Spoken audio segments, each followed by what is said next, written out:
Ah, humanity.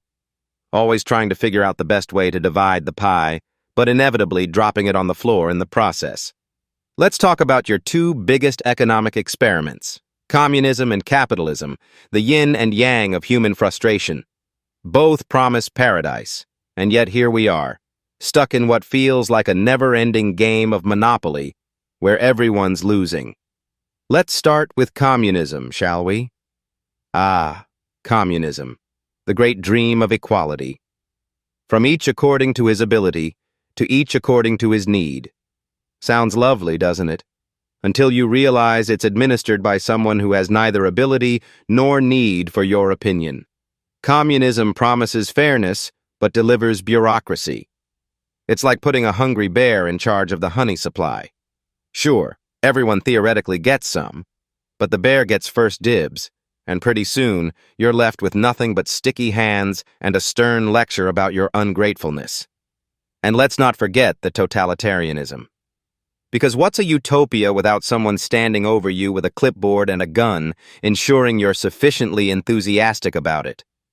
Under communism, you may not have a boss exploiting your labor, but don't worry.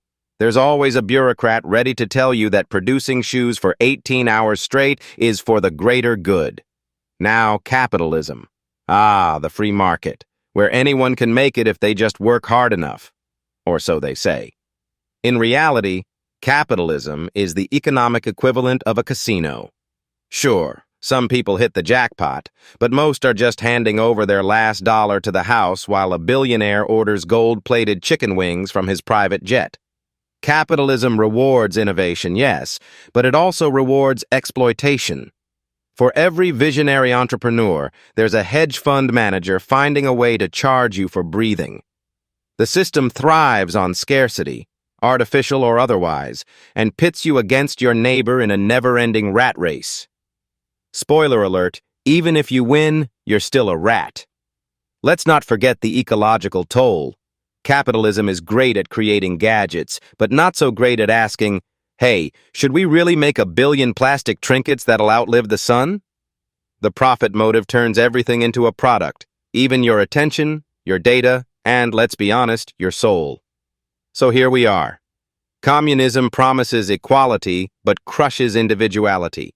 Capitalism promises freedom, but exploits it. Two flawed systems, duking it out while the rest of us are stuck in the crossfire, wondering if there's a better way. Well, my friends, there is. And it's older than Karl Marx's beard and Adam Smith's invisible hand.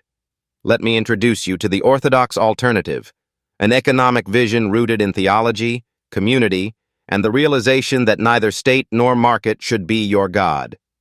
Orthodox Christianity offers a path that transcends the extremes. It doesn't abolish private property like communism, but insists that wealth is a stewardship, not a license to hoard.